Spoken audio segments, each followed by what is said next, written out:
And we're back talking about dog microchips. I'm Kyle, I'm Marketing and Communications, and I'm here with our expert today, which is Lydia, who is our lead RVT, or Registered Veterinary Technician. Not getting tongue-tied anymore. Not this time. It may happen yet, so don't hold your breath or anything. All right, so how do we implant a chip in a dog? So that's a same-day procedure. So you would just come in, and it is basically like an injection that we do right between the shoulder blades.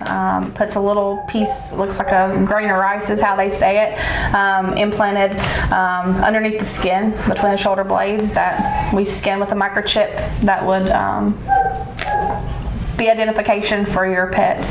We also scan before we implant that microchip just to make sure your pet doesn't already have one, because multiple microchips can be a little tricky sometimes. It can be a little confusing, yes. Especially if it belonged to somebody else and then you just find out that it's in your dog too. Yes. So when is the best time to microchip a dog?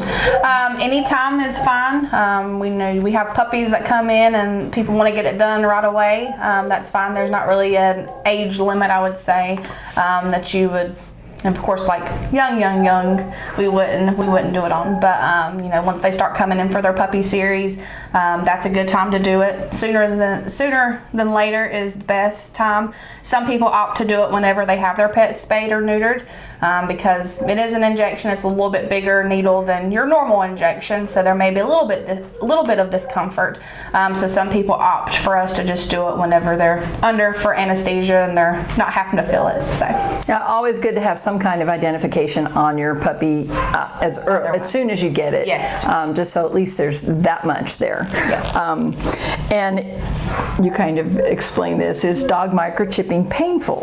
Yeah. It's like I said, kind of like your everyday vaccine. It is a little bit bigger of a vaccine because it's a bigger needle size, but most of the time dogs do fairly well with it.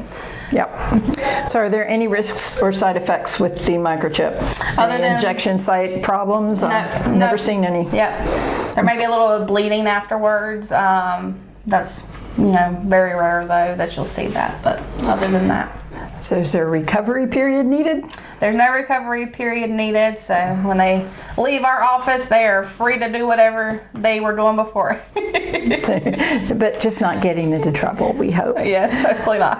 All right, well, I think it seems like there was something else I was going to ask that was off the books here, but